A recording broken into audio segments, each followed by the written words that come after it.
कैसे बनाओगे वो भी चलो तुमको सिखा देते हैं। देखो ट्रिक याद है, ट्रिक यहाँ पर याद रखोगे। तुमने मिस्टर बीन कार्टून तो कार्टून भी देखा होगा, साथ में जो ह्यूमन है ना उनको भी देखा होगा। तो यहाँ पे मिस्टर बीन, और वो भी बीन कितनी बार यहाँ पर बनाओगे? 3 टाइम्स। दो चीजें ध्यान में रखना, या तो फंक्शन से लिखो या तो स्ट्रक्चर से लिखो, दोनों मिला दे तो best. So hello seekers, welcome to the YouTube channel of physics come tricks. ये लेक्चर नंबर 2 है कंट्रोल एंड कोऑर्डिनेशन का, और यहाँ पे तुमने पहले लेक्चर में भी ट्रिक्स देखी होंगी। सिमिलरली जो लेक्चर नंबर 2 है वहां पर भी ट्रिक्स होंगी। अब आज का लेक्चर शुरू करते हैं। देखो आज हम लोग को जो टॉपिक पढ़ना है वो ह्यूमन ब्रेन से पढ़ना है, क्योंकि उससे पहले वाला हम लोग ने पूरा कंप्लीट कर लिया है। अब देखो है क्या, तुम्हारे बुक ने ह्यूमन ब्रेन का ये डायग्राम बनाया है, और ये डायग्राम बहुत बार आ चुका है तुम्हारे बोर्ड से एग्जाम में कि draw the diagram of human brain. ठीक है, बच्चे नहीं बना पाते हैं इसको भी, तो इसको भी हम लोग ट्रिक से सीखेंगे। और ट्रिक होगी, देखो यहाँ पे मिस्टर बीन तुम जानते ही होगे, तो मिस्टर बीन ही ट्रिक है। ठीक है, अभी कैसे करेंगे वो आगे पढ़ना है। देखो पहले समझ लो ह्यूमन ब्रेन है क्या, एक कॉम्प्लेक्स ऑर्गन है, सिंपल ऑर्गन नहीं। देखो कॉम्प्लेक्स सा ऑर्गन होता है, और उसमें क्या होते हैं, नर्वस टिश्यूज होते हैं, जो न्यूरॉन अभी पढ़कर आए थे पिछले में।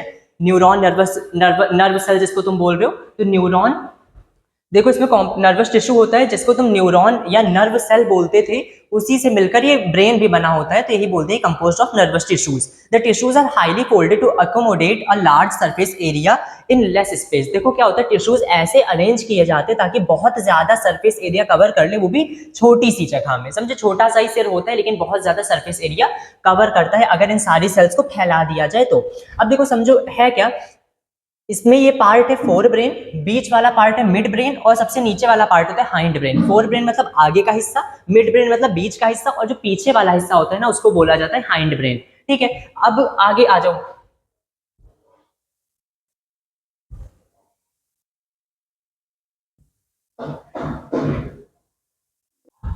अब आगे आ जाओ। देखो तुमसे ये पूछा जाता है draw the diagram of human brain. बच्चे नहीं बना पाते हैं, तो यहाँ पर देखो हमने एक डायग्राम तुमको बनाकर दिखाया भी है। अब ये काम तुम लोग कैसे बनाओगे वो भी चलो हम तुमको सिखा देते हैं। देखो ट्रिक याद रखना, ट्रिक यहाँ पर याद रखोगे। तुमने मिस्टर बीन कार्टून तो कार्टून भी देखा होगा, साथ में जो ह्यूमन है ना उनको भी देखा होगा। तो यहाँ पे मिस्टर बीन, और वो भी बीन कितनी बार यहाँ पर बनाओगे? 3 टाइम्स। ठीक है, 3 बार बनाओगे, या जगह थोड़ी छोटी पड़ गई, खैर कोशिश कर रहे इतने में ही बन जाए। अब देखो है क्या, पहले एक बार बीन बनाओ, बीन बना पाए। अब देखो क्या करोगे, यहां पर तुम देखो मिस्टर बीन को नेचर बहुत पसंद है ना, तो अब नेचर वाला भाई, नेचर पेड़ के बिना तुम कैसे बता ही सकते हो। तो यहाँ पे पेड़ बना जो तुम बचपन में बनाते थे ना, पहाड़ों वाला पेड़, वही वाला बनाना है। तो यहाँ पर देखो पेड़ बनाओ, और यहाँ पर ऐसे ऐसे स्ट्रक्चर बनाते हुए चले जाओ। जो तुम पेड़ बना कर रहे हो, पेड़ नहीं है, तुम्हारा सेरिबेलम है। यही बैलेंस करने में मदद करता है पूरी की पूरी बॉडी को। जो अल्कोहलिक पर्सन होते हैं तो उनका सेरिबेलम डिस्टर्ब हो जाता है, जिसकी वजह से वो जब चलते हैं ना तो उनके पैर लड़खड़ाते हैं, उनकी बॉडी बैलेंस नहीं हो पाती। तो ये पेड़ नहीं है, बहुत इंपॉर्टेंट है, सेरिबेलम इसको बोलते हैं। अभी आगे पढ़ेंगे। अब देखो पेड़ बना ले गए हो, अब एक हम डायग्राम थोड़ा तुमसे कहेंगे कि वो चीज सीख लो कैसे। देखो यहाँ पे एक सर्कल, 2 सर्कल, थोड़ा पीछे ले जाके आगे आके देखो एक और बीन बन गई, 3 सर्कल, 4, 5, 6 और 7, ऐसे बना लो।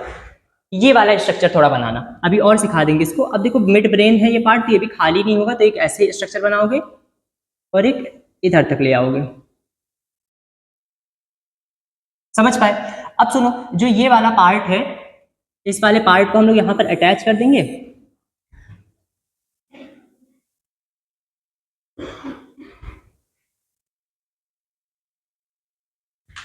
ठीक, अब एक चीज ये देखना कि यहाँ पर देखो जो तुम्हारा ब्रेन है, तुमको टोपी बहुत पहनना पसंद है, टोपी मतलब कैप है ना, तो टोपी पहनना पसंद है, तो अपने ब्रेन को एक प्यारी सी टोपी पहना दो जो भी तुमको पसंद हो, जिस भी शेप की। और इस वाले टोपी के पार्ट को तुम पीछे ना कहीं से तो रोकोगे ही, यहाँ पीछे ले जाके मिला दो। ऐसे ये वाला पार्ट भी पीछे ले जाओ, पीछे ले जाके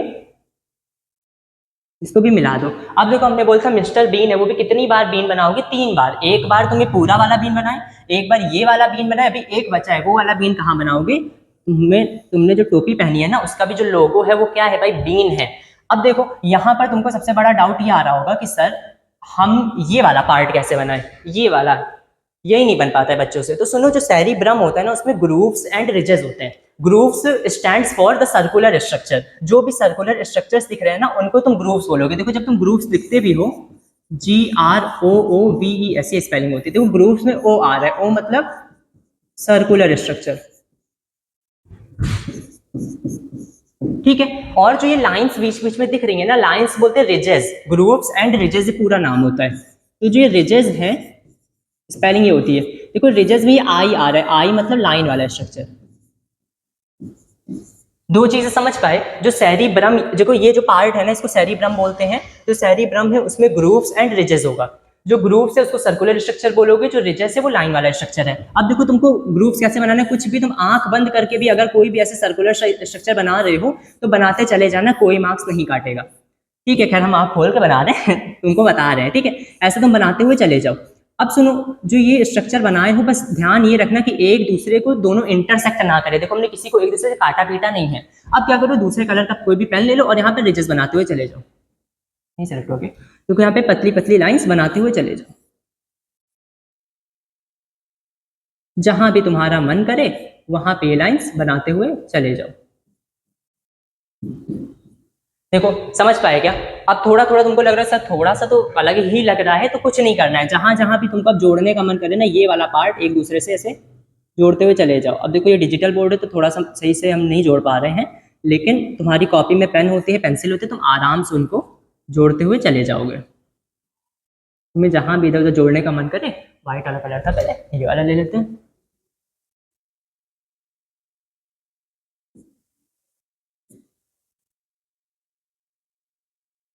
ठीक है, समझ पाए?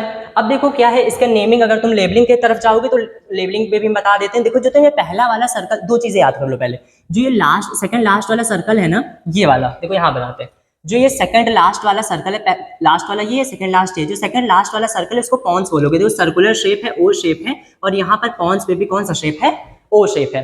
फिर सुनो, जो उसके नीचे सबसे लास्ट वाला सर्कल है उसको मेडुला बोलते हैं। पॉन्स है उसके ऊपर वाला, नीचे वाला मेडुला है, और जो ये पीछे पार्ट बनाए थे ना ट्री जैसा, पेड़, पहाड़ों का पेड़, उसको तुम बोल रहे थे सेरिबेलम। ये तीन चीजें याद हुई क्या? सेकंड लास्ट जो सर्कल है वो पॉन्स है, उसके नीचे वाला जो सर्कल है वो मेडुला है, पूरा नाम होता है मेडुला ऑब्लोंगाटा। यहाँ लिख देता हूँ, चलो, मेडुला ऑब्लोंगाटा। जो मेडुला ऑब्लोंगाटा है ना उसमें भी देखो ओ आ रहा है, तो लास्ट वाला जो ओ शेप है वो किसका है, मेडुला ऑब्लोंगाटा का। सिंपल है भाई, तुम एकदम इजी तरीके से याद करो जैसे हम बनाना सिखा रहे हैं। अगर तुम इसको 2-3 बार भी घर पे प्रैक्टिस कर लोगे ना, तुम्हारा डायग्राम एकदम एकदम स्मूथली बनने लगेगा। कि कैसे, how to make the diagram of brain. जो चीजें तुम 2 मिनट में बना सकते हो उसके लिए तुम इतना ज्यादा टाइम, मतलब तुम क्वेश्चन को छोड़ कर क्यों आ रहे हो? मेन बात तो ये है कि अगर एग्जाम में ये क्वेश्चन आ जाता है, बच्चे छोड़ देते हैं कि सर हम ये क्वेश्चन करेंगे ही नहीं, हमारे 2 मार्क्स के 3 मार्क्स से कोई बात नहीं, बाकी सही है। बट ऐसा नहीं है, तुमको फुल में से फुल लेकर आने हैं। तुम्हारे लिए यहाँ पर भी मेहनत की जा रही है, बाकी बहुत सारे यूट्यूब चैनल है, सब मेहनत कर रहे हैं। ठीक है, तुम कहीं से भी पढ़ाई करो, बट मोटिव ये रखना कि देखो तुम्हारे जितने मैक्सिमम मार्क्स तुम डिजर्व करते हो, ला सकते हो, उतने लाने की कोशिश करो। ठीक है, तुम अपना 100% दो, रिजल्ट क्या होता है वो बाद में देखा जाएगा। ठीक, अब यहाँ पर समझो, यहाँ पर लास्ट वाला सर्कल मेडुला ऑब्लोंगाटा, उसके ऊपर वाला पॉन्स, ये 2 चीजें याद हुई क्या? अच्छा, आज हम एक बार लेबलिंग पे पूरा देख लेते हैं। जो ये वाला ग्रूव्स और रिजेस वाला पार्ट है उसको सेरिब्रम बोलोगे, और ये 4 ब्रेन का पार्ट होता है। ठीक है, जो बीच वाला पार्ट है इसको मिड ब्रेन बोलोगे, और मिड ब्रेन मतलब मिड, वो ब्रेन के मिड में है तो मिड ब्रेन बोलोगे। जो पीछे वाला पार्ट है, सिर के पीछे वाला पार्ट है, उसको हाइंड ब्रेन बोलते हैं। हाइंड ब्रेन में अभी तुम 10th क्लास में हो, जब 11th में जाओगे तो सबसे पहला क्वेश्चन होता है तुमने स्ट्रीम कौन सी ली, पीसीएम लिए हो, फिजिक्स केमिस्ट्री मैथ्स लिए हो, कि पीसीबी लिए हो, फिजिक्स केमिस्ट्री बायो लिए हो, कि कॉमर्स लिए हो, कि ह्यूमैनिटीज लिए हो। ह्यूमैनिटीज स्टैंड्स फॉर आर्ट्स, है ना? कौन सी स्ट्रीम लियो, तो उसी की जो सबसे पहली स्ट्रीम अभी हम बोल गए हैं पीसीएम, तो पीसीएम ट्रिक याद रखना। कि देखो अब सबसे इंपॉर्टेंट है सर, हमको याद नहीं होता कि 4 ब्रेन में कितने पार्ट, हाइंड ब्रेन में कितने पार्ट, और मिड ब्रेन में कितने पार्ट। तो सुनो, तुमको वो भी हम सिखा देते हैं।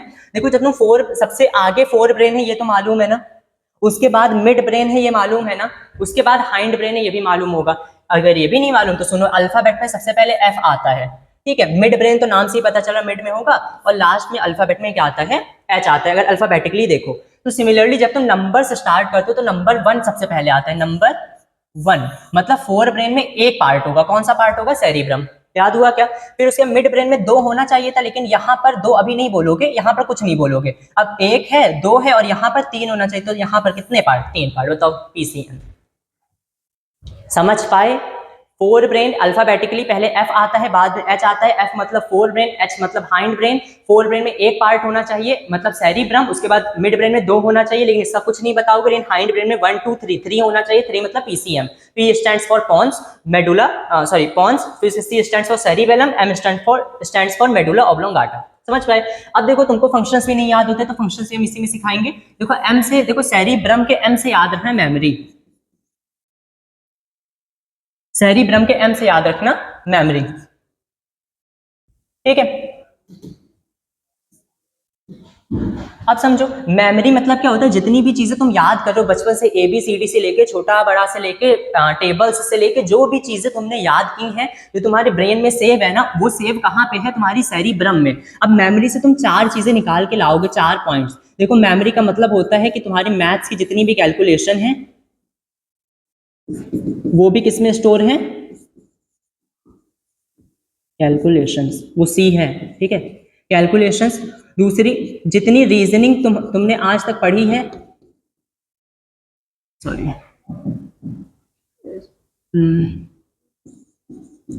जितनी भी रीजनिंग कैपेसिटीज है, रीजनिंग एबिलिटीज है तुम्हारे अंदर, वो भी किसमें है, इसके वजह से है, ठीक है। एक और होता है, एक अलग से याद कर लो पहले, एक जो सेंसरी है, मतलब जो भी आंखों, ऑप्टिक नर्व हो गए, जो ऑल फैक्टरी रिसेप्टर्स वगैरह पढ़े थे ना, रिसेप्टर्स ऑल फैक्टरी याद है, तो जो वो वाले रिसेप्टर्स है तो वो भेजते कहाँ पे सिग्नल, ब्रेन में ही तो ब्रेन में किस पार्ट पे, जी मेमोरी वाले पार्ट पे, मतलब सेंसरी भी जो काम करेगा ना वो कौन कर रहा होगा, सेरिब्रम करेगा। ये 3 चीजें याद हुई क्या, मैथमेटिकल हो गया, रीजनिंग हो गया, और साथ में देखो जो कम्युनिकेशन वाला पार्ट होता है वो भी यही होता है, जो तुम बोलते हो, इंग्लिश बोल रहे, हिंदी बोल रहे, कम्युनिकेशन में भी मेमोरी ही काम करती है, इसीलिए वो भी पार्ट है। तो चौथा पॉइंट वो था।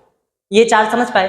अब देखो सिमिलरली जैसे तुमने ये याद किया, ये 4 पॉइंट अभी आगे पढ़ाएंगे, जरूरी है, इसीलिए हम इसको थोड़ा डिटेल में जा रहे हैं, हो सकता है 10 मिनट लग जैसे समझाते समझाते, स्टार्टिंग से बता रहे हैं, ठीक है, लेकिन तुमको समझ में आ जाए, हम बस ये मोटिव है। अब देखो जब सिमिलरली फोर ब्रेन वाला पार्ट कवर हो गया, मिड ब्रेन का अभी बाद में बताएंगे, हाइंड ब्रेन पे आ जाओ। हाइंड ब्रेन में देखो जो सेरिबेलम होता है, तो सेरिबेलम के बेल से याद रखना बैलेंस, सेरिबेलम यहाँ पे लिख देते हैं फिर से, देखो सेरिबेलम के बेल से याद रखना बैलेंस, BALANCE, मतलब जो तुम्हारी बॉडी को बैलेंस करेगा वो कौन कर रहा होगा, सेरिबेलम। जो तुम्हारे पोस्चर को मेंटेन करेगा वो कौन कर रहा होगा, सेरिबेलम। इतना बात समझ पाए।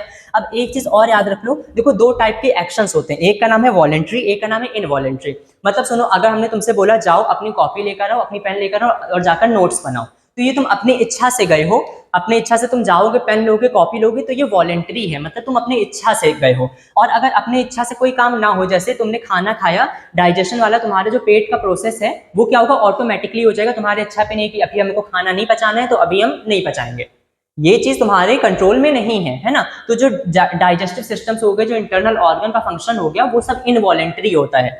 ये हमने लास्ट वाले इसमें बताया था, ऑटोनॉमस नर्वस सिस्टम और सोमैटिक नर्वस सिस्टम वाले में, ठीक है। नहीं चेकआउट किया तो लास्ट वीडियो पर चेकआउट कर लेना। तो देखो सेरिबेलम क्या होगा, बैलेंस का काम करेगा। और सुनो, दूसरा क्या करता है, कंट्रोल करेगा, जो तुम्हारे इच्छा वाले काम है ना, वॉलेंट्री, उनको कंट्रोल करता है। कंट्रोल वॉलेंट्री एक्शन बोल दो, या तो जो ऑर्गन ऐसे एक्शंस करते हैं उनको, जैसे तुम्हारा बाइसेप हो गया, ट्राइसेप हो गया, तुम्हारे हाथ हो गए, तो उनको कंट्रोल करते हैं। तो कंट्रोल करेगा वॉलेंट्री ऑर्गन को, ये समझ पाए, ठीक है। अब मेडुला ऑब्लोंगाटा में आ जाओ। देखो इसमें भाई ये सबसे इंपॉर्टेंट है। देखो जो वॉमिटिंग सेंटर होता है, जो वॉमिटिंग आती है ना, तो वॉमिट कराने वाला कौन होता है, मेडुला ऑब्लोंगाटा होता है। और वॉमिटिंग भी वो क्यों कराता है, इसलिए कराता है ताकि, देखो ये थोड़ा सा डीप है, थोड़ा समझने की कोशिश करना। तुमने मान लो तुम किसी भी पार्टी में गए और बहुत अच्छा खाना बना हुआ था, तुम वहां पर गए, तुमने अपने दोस्त के साथ एकदम दबा कर खाया।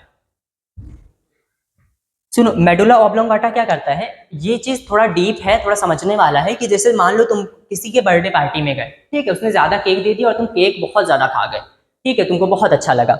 अब क्या हुआ, जब तुम केक खा लिए थे यार, तो इतना नहीं खाना था, पहली बात तो ये थी। दूसरी चीज, अगर तुम इतना खा भी गए हो तब तुम्हारे पेट में ऑक्सीजन नहीं जा रही होगी, क्योंकि ऑक्सीजन लेवल कम हो जाता है। तो ब्रेन में मैसेज जाता है, तुम्हारी बॉडी ब्रेन को, मतलब ब्रेन में भी कहा, मेडुला ऑब्लोंगाटा को मैसेज भेजता है कि देखो इसने ज्यादा खाना खा लिया है, बॉडी में ऑक्सीजन कम हो रही। तो वो क्या करता है, वो करेगा कि अब खाना ज्यादा खा लियो तो हम निकाल ही सकते हैं, तो वो क्या करेगा, वॉमिट करा देगा। और क्यों कराएगा, अच्छे के लिए, इसलिए ताकि तुम्हारी बॉडी में ऑक्सीजन वापस आ सके, क्योंकि खाना को डाइजेस्ट करने में ऑक्सीजन लगती है, तभी डाइजेशन को बोलते हैं ऑक्सीडेशन या ब्रेकडाउन ऑफ फूड।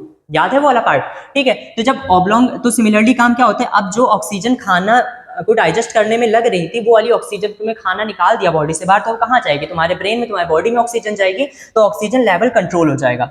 तो मेडुला ऑब्लोंगाटा काम क्या करता है, पहला काम करते हैं control, act as vomiting centre. और जो वॉमिट का काम करेगा, तो बताओ रेस्पिरेशन में भी तो मदद करेगा। मतलब क्या, अगर वॉमिट हुई तो रेस्पिरेटरी जो रेट होता है वो ऊपर नीचे हो जाता है, समझे। अगर वॉमिट हुआ तो ज्यादा तेज तुम सांस लेने लगते हो, रेट बढ़ जाता है रेस्पिरेटरी।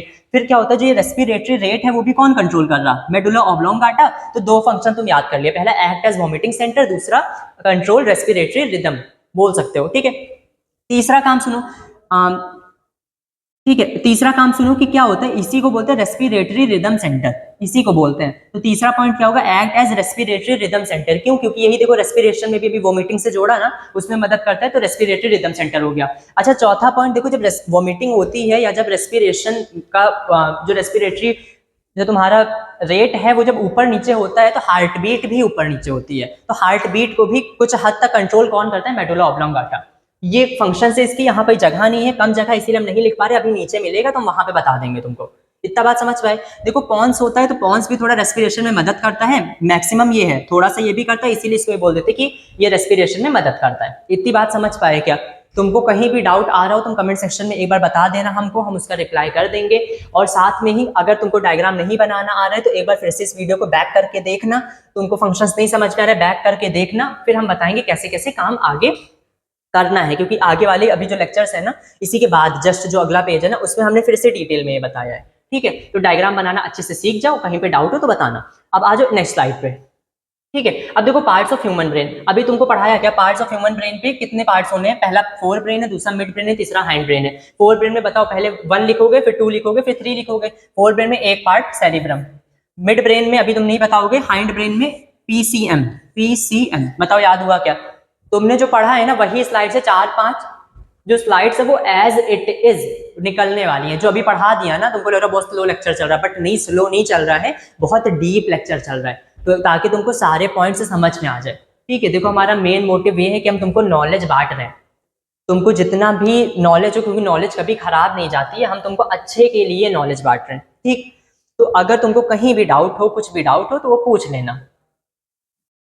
अच्छा, एक और बच्चों को थोड़ा समझ में नहीं आता है, ये चीज क्यों नहीं आता है, नहीं समझ पाते हैं, बट देखो उनको नहीं मालूम होता, उनसे पूछ लिया गया व्हाट इज सेरिब्रम, या right the function of cerebrum, या राइट समथिंग अबाउट, या right short notes about cerebrum. ये बच्चे नहीं जान पाते हैं। तो क्यों नहीं जान पाते, तो इसका तुम खुद आंसर देना कि क्यों नहीं जान पाते हो। बट इसको हम लिखने का तरीका फिजिक्स कम ट्रिक्स के हिसाब से हम तुमको बताएंगे, how to write in exams. देखो अगर कोई भी चीज तुम्हारे एग्जाम में लिखने के लिए आए तो दो चीजें दिमाग में याद रखना, पहला उसका जो भी फंक्शन हो उस फंक्शन से आंसर देना सीखो, दूसरा जो भी स्ट्रक्चर हो उस स्ट्रक्चर से आंसर देना सीखो। हम तुमको रटने को बिल्कुल नहीं बोलेंगे, इस पार्ट में हम रटने को बिल्कुल नहीं बोलेंगे, इसलिए क्योंकि तुमको बनाना आना चाहिए कि तुम लिखोगे कैसे, how to write in exam, समझे। तो ये फिजिक्स कम ट्रिक्स का चैनल है, इसीलिए तुमको ये चीज हम अलग से भी बता रहे हैं, how to write in exam. ये क्या तुम्हारे बुक का टॉपिक है नहीं, ठीक। अब देखो आगे स्ट्रक्चर ऑफ ह्यूमन ब्रेन। अब देखो अभी तुमसे बोला कि दो चीजें ध्यान में रखना, या तो फंक्शन से लिखो या तो स्ट्रक्चर से लिखो, दोनों मिला दे तो बेस्ट आंसर होते हैं, वो जो 5 में से 5 वाले आंसर होते हैं वो होते हैं। अब देखो तुमसे पूछा डिफाइन समथिंग अबाउट सेरिब्रम। अब सेरिब्रम को भाई तुम देख कर बताओ, हमने तुमको कुछ याद नहीं कराया, हम तुमको लिखना सिखा रहे। देखो तुम्हारे सामने डायग्राम जा रहा है क्या, डायग्राम जा रहा है, तो ये मैक्सिमम देखो सेरिब्रम ये पूरा पार्ट है, सेरिब्रम कितना हिस्सा कवर कर रहा है, लगभग 85% कवर कर रहा है। तो एक पॉइंट ये बन गया, by seeing the structure covers 85% of the area of the brain, पहला पार्ट। दूसरा largest part of the brain है, देखने से पता लग रहा है, पॉइंट्स बने ना। तीसरा क्या है, grooves and ridges are present, बताओ अभी पढ़ाया था क्या, ग्रूव्स मतलब सर्कुलर स्ट्रक्चर्स होंगे, रिजेस मतलब लाइन लाइक स्ट्रक्चर्स होंगे, ठीक। अब देखो ये तुमने स्ट्रक्चर से आंसर दे दिया। अब तुम्हारा लेकिन अभी भी लग रहा कि सर 3 मार्क्स में कितने हमको मार्क्स मिल जाएंगे अगर हमने 3 पॉइंट लिखे, तो और बढ़ा दो ना भाई, तुमको हम सिखा तो रहे हैं तभी। अब देखो क्या है, अब तुमने ये स्ट्रक्चर से दिया, अभी बचा एक पॉइंट बचा है, by writing the functions. Function से कैसे लिखोगे भाई, सेरिब्रम के एम से याद रखना, मेमोरी, मेमोरी होगा तो रीजनिंग कैपेसिटीज में मदद करेगा, रीजनिंग कैपेसिटीज है तो मैथमेटिकल कैलकुलेशन में मदद करेगा, और साथ में ही वो साइट ऑफ सेंसरी परसेप्शन भी होगा। सेंस ऑर्गन्स जितने भी काम करेंगे ना वो ब्रेन में सेरिब्रम के पास ही मैसेज भेजते हैं। बताओ बना लेगा क्या, बना लेंगे तो कितना सिंपल है, ठीक है। इस वीडियो को शेयर करना, तुम भी चैनल को सब्सक्राइब करो अगर इस चैनल पे नए आए हो तो, और कमेंट करना मत भूलना, और जितना ज्यादा शेयर कर सकते हो उतना ज्यादा शेयर भी कर देना, ठीक है। अब देखो आ जाओ फोर ब्रेन के बाद है सेरिबेलम। सेरिबेलम में हमने बेल्स याद रखना, बैलेंस। तो देखो अच्छा पहले स्ट्रक्चर पे आ जाओ, स्ट्रक्चर में देखो, स्ट्रक्चर तुम्हारे दिमाग में होना चाहिए, स्ट्रक्चर देखो सेरिब्रम के नीचे है, तो पहले क्या होगा, बिलो द सेरिब्रम यहाँ पे रहता है। तीसरा क्या कोऑर्डिनेट करता है मोटर फंक्शन को, मोटर फंक्शन मतलब जो भी तुम तुमसे बोला गया कॉपी उठाओ पेन उठाओ, तो जो तुम उठाए ना तो ये मोटर के वजह से हुआ। सेम वाली ट्रिक याद होगी, लास्ट वाले लेक्चर में बताया था। तो मोटर फंक्शन को कंट्रोल करता है। तीसरा भाई देखने से लग रहा है कि ज्यादा एरिया नहीं कवर कर रहा है, तो ये कवर कितना करेगा, 10% of the brain area cover कर रहा होगा। इतना बात समझ पाए। अब देखो कंट्रोल क्या करेगा, ये स्ट्रक्चर से दे दिया, फंक्शन से आ जाओ। कंट्रोल क्या करेगा भाई, बेल से याद रखना था, बैलेंसिंग, बेल से याद रखना था बैलेंसिंग, और साथ में पोस्चर ऑफ द बॉडी। और एक चीज और कंट्रोल करेगा, कंट्रोल वॉलेंटरी ऑर्गन्स, याद है अभी बताया था आगे। ठीक, आ जाओ आगे फिर से। देखो हाइपोथैलेमस पे आ जाओ। हाइपोथैलेमस क्या होता है, यहाँ का एक बीच एक पार्ट है जो मिड ब्रेन हमने छोड़ा था, तो कभी कभी बोल दिया जाता है कि मिड ब्रेन जो हाइपोथैलेमस है वो मिड ब्रेन का ही पार्ट होता है। ठीक है,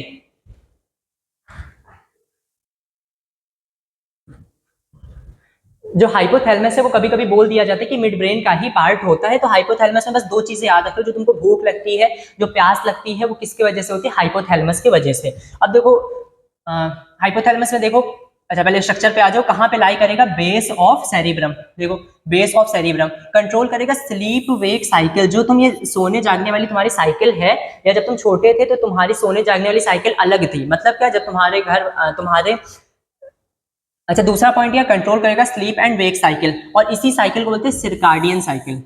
ये याद रख लो, एक नया टर्म है, अगर तुम एग्जाम में लिख के आ गए तो टीचर भी एकदम खुश हो जाएगा कि भाई उस बच्चे को ये भी मालूम है, जिसकी कॉपी है वो चेक कर रहा है। समझ पाए। तो यहाँ पर देखो कंट्रोल करेगा स्लीप वेक साइकिल को, सिरकाडियन रिदम बोलोगे इसको। और स्लीप वेक साइकिल मतलब समझ पा रहे तुम कब सो रहे हो कब जाग रहे हो, तो ये जो बॉडी में कंट्रोल कर रहा है ना, जो हार्मोन्स निकलते हैं अलग अलग, तो उसको कंट्रोल कौन कर रहा है, यहाँ पे हाइपोथैलेमस करता है। ठीक, अब देखो कंट्रोल, और कंट्रोल क्या करेगा, urge for eating and drinking. ये भी तुम जानते हो, अभी बता दिया कि भूख प्यास जो होता है वो कौन कंट्रोल करता है, हाइपोथैलेमस। अब आ जाओ मेडुला ऑब्लोंगाटा। बताओ भाई लास्ट वाला जो ओ शेप होगा वो कौन होगा, मेडुला ऑब्लोंगाटा। समझ पा रहे हो, मेडुला, उसका पहले स्ट्रक्चर से बेस ऑफ द ब्रेन। देखो ये पूरे ब्रेन के बेस पे लाई करेगा, ब्रेन के बेस पे लाई करेगा। अब देखो फॉर्म्स ब्रेन स्टेम, ये तुम्हारे लिए एक नया टर्म है कि ब्रेन स्टेम क्या होता है, तो हम यहां बता देते हैं इसको कि समझो।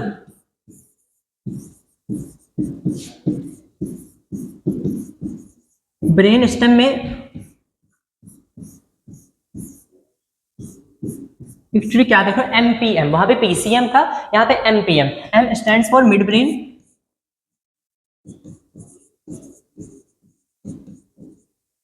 पी स्टैंड्स फॉर पॉन्स, और another M stands for medulla oblongata.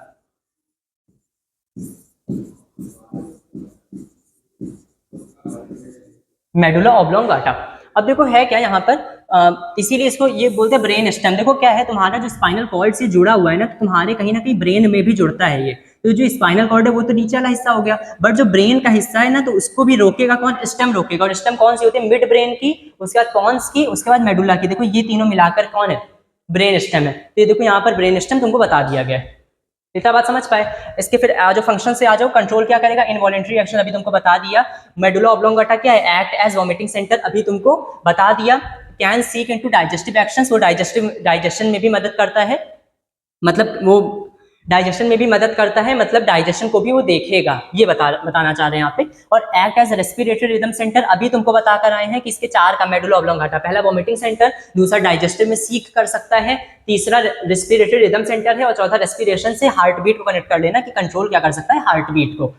इतना बात तुमको समझ में आ गई होगी। अब आज पॉन्स पे, पॉन्स वाला एक पार्ट हमने बताया था, ये भी रेस्पिरेशन में मदद करता है। तो देखो पहला क्या कहेगा, रेगुलेट करेगा रेस्पिरेशन, और क्या करता है, देखो जैसे तुमको हमने रिले बताया था, रिले न्यूरॉन याद है, सेम में एक होता है सेंसरी न्यूरॉन, एक होता है मोटर न्यूरॉन, जहां पर सेंसरी और मोटर दोनों मिल रहे होंगे उसको बोलते हैं रिले न्यूरॉन। तो यहाँ पर देखो पॉन्स एक बीच का एजेंट की तरह काम कर रहा है, नीचे वाला पार्ट और ऊपर वाला पार्ट पॉन्स से मिल रहा है, तो इसीलिए क्या करता है, रिले की तरह काम करते हैं और सिग्नल भेजता है। सिग्नल को हमने चार चीजें बोली थी, या तो सिग्नल बोलो, या तो इलेक्ट्रिकल इंपल्स बोलो, या तो नर्व इंपल्स बोलो, या तो मैसेज बोलो। ये चार याद है, नहीं याद है तो लास्ट वाले जो लेक्चर है ना उसको अच्छे से देख लो, उसमें भी डिटेल में हमने सारी वीडियोस डाल रखी हैं।